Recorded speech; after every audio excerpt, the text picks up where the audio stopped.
Hey everyone, so we're in day 20, and I'm actually going to start changing the verbiage of this. I meant to do this earlier, but I'm going to say now we're in reading 20. That's what the ESV chronological Bible that I use in my small group that I lead uses.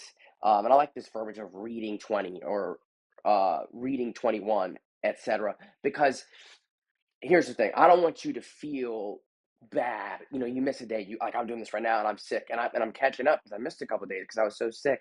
And it's just there's 365 readings. Don't get in this position where you feel guilt or shame because you're on reading 15 and you're supposed to be on or you're on day 15 and you're like, it's really day 21. You're on 15 to 21 readings.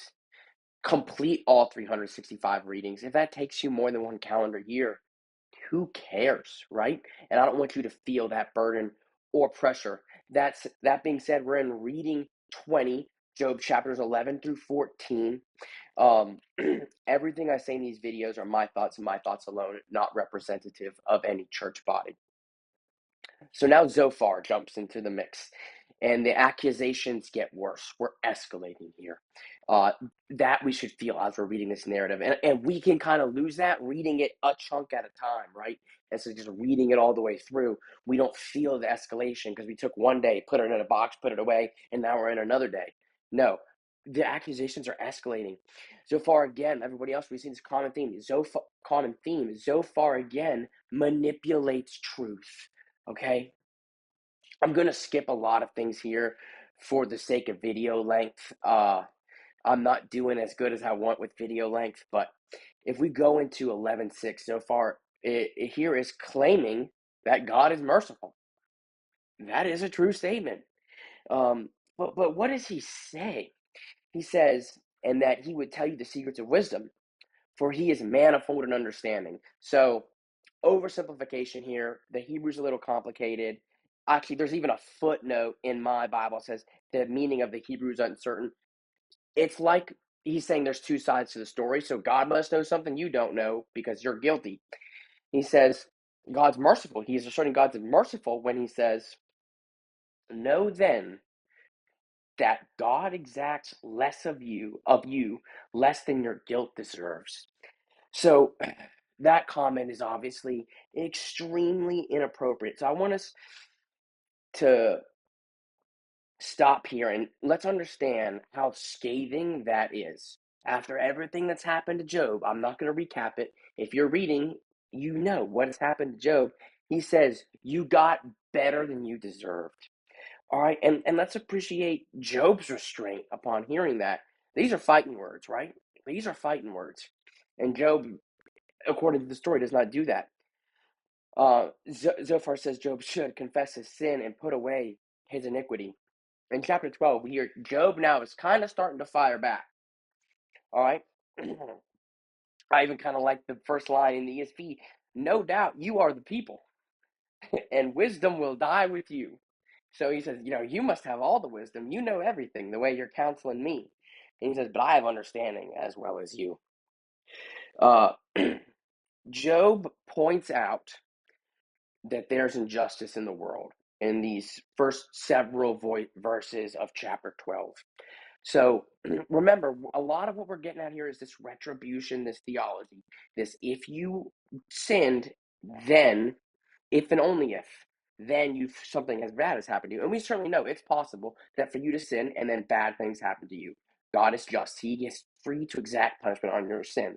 Their retribution theology is kind of like what we would call, a mathematician would call like if and only if. If I see somebody who has affliction, it must mean that they have sinned. The only way you can have affliction is that you have sinned. And Job is clapping back against that. And here's kind of an analogy that mathematicians use to teach this logic is if it rains, then the sidewalk is wet. That's true. If it rains, then the sidewalk is going to be wet. But if you walk outside, you have no idea what the weather's been like. You walk outside and you see a wet sidewalk. It could have rained. Also, the sprinklers could have come off. Someone could have dumped a bucket of water on the sidewalk. Who knows? But you cannot for sure conclude that it rained just because you see a wet sidewalk. That's what we're getting at here. Is Job's rebuking this retribution theology, right? That Everybody who sins, bad things happen to them. And if you see bad things happen to someone, that must mean they have sinned. And if someone's life is good, it must mean that they are doing the right things, that God has blessed them. Job points out, to kind of refute this, that there are people who do bad things who have blessing.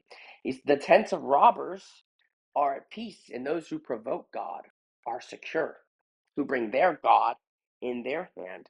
So he's saying, hey, like, there's unpunished criminals. There's greedy rich persons who exploit the poor. There are people who get away with murder. He's poking holes in the absoluteness of their retribution theology. Job then declares that the Almighty is wise and discerning, and he will declare his cause before him. Chapter 13, verse 7, Job asks his friends if they will speak falsely for God and speak deceitfully for him. He's saying, this is not your place, okay? Um, he turns it around on them in chapter 13, verse 9. He says, will it be well with you if when he, God, searches you out?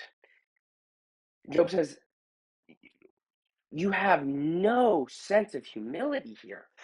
Um, and in verse 13, he asks his friends again, be quiet, let me have silence, I will speak to God. Let's let God have the last word. I love verse 15. In the ESV, it says, though he slay me, I will hope in him. He says, I will have hope in God. My only hope will be in God, even if he may slay me when I argue my ways to his face. All right, so there's several translation issues in that verse, and a part of these is videos just to make you aware of these, just kind of increase some things like that, though I want to do that relatively infrequently. The translation issues, and the one that I just read you is this verse where there's like this glimmer of hope. There's another option where there is no hope. I even have a footnote here in my Bible, or behold, he will slay me, I have no hope.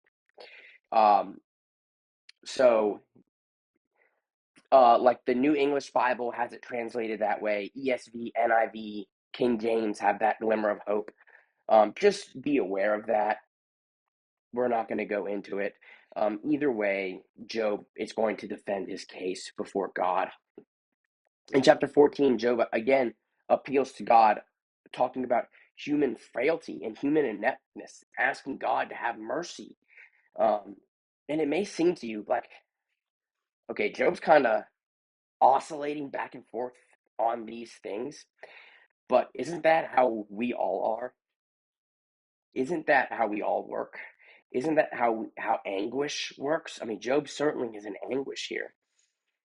Um, and I just want to point out, like, these videos aren't sermons. I'm not gonna go into and give a message about the human experience and then take you into the scripture and then give you exhortations and application points and things like that. I might occasionally talk about a little bit more like what are we supposed to do with this theology, but these videos are just meant to be knowledge for you to then go and do all of that outside of these videos. Um, you are meant to be praying, using this knowledge that you uncover in this video to increase your understanding, to then go pray about these things. Pray about how this is meant to look in your life. Pray for understanding. Talk about these things with your small groups that you lead, or talk about it inside groups that you are a member of. So that's really what we're doing here with this knowledge. So it's not just knowledge for the sake of knowledge. And it's not that I think we don't need to do any of those other things. It's just not the purpose of these videos. All right. I love you all. The Lord bless you and keep you. The Lord shine his face upon you and be gracious to you. The Lord lift upon his face upon you and give you peace.